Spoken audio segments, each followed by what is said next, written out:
అందరికీ నమస్కారం అండి. ఈరోజు మంచి మాట కార్యక్రమంలో షాపింగ్ని ఎలా నియంత్రించుకోవాలి, ఈ కరెంట్ టాపిక్ నాకు ఈరోజు చెప్పాలనిపించింది. మనము చూస్తూ ఉంటాము, అనవసరంగా షాపింగ్ ఖర్చులు చేసుకుంటూ ఉంటారు చాలామంది. మనం షాపింగ్కి వెళ్ళేటప్పుడు మనకి ఏవి కావాలి అనేటటువంటివి ముందు ఒక పేపర్ మీద రాసుకోవాలండి. రాసుకొని అక్కడ వాళ్ళు రకరకాల ఆఫర్లు పెడతారు. షాప్కి వెళ్ళిన తర్వాత వ్యాపారస్తుల లక్షణం, వాటి మాయలో మనం పడకూడదు. ఎంతవరకు అవసరమో అంతవరకే మనము కొనుక్కోవాలి. మన మనసుని వాటిని కొనేంత వరకే నియంత్రించుకోవాలి.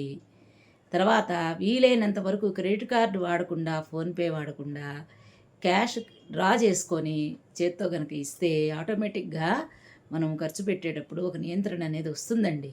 ఎందుకనంటే పూర్వకాలంలో మరి అంతే చేసేవాళ్ళు. ఇప్పుడంటే ఇవన్నీ బ్యాంక్స్, క్రెడిట్ కార్డ్స్ ఇవన్నీ వచ్చినాయి. కానీ చేత్తో మనం డబ్బులు కనుక లెక్క పెట్టిస్తే, అమ్మో ఇందాక 5,000 ఇచ్చాం, ఇక్కడ 6,000 ఇచ్చాం, ఇప్పటికి మనం పెట్టుకున్న బడ్జెట్ ఇంత, ఇప్పటికే ఇది దాటిపోయింది అనేటటువంటి మనసు మన్ని తప్పకుండా హెచ్చరిస్తుందండి. అదే మనం గనక అవునంటారా కాదంటారా మీరు చెప్పండి? ఫోన్పేతో టకటకటకా కొట్టుకుంటే ఈ లెక్కంతా ఎప్పుడు చూసుకుంటాము?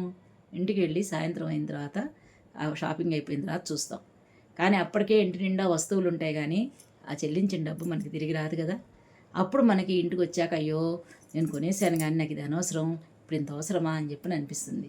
సో ఈ రకంగా ఈ టిప్స్ కనుక మనం పాటిస్తే మన షాపింగ్ ఖర్చుని నియంత్రించుకోగలుగుతామండి.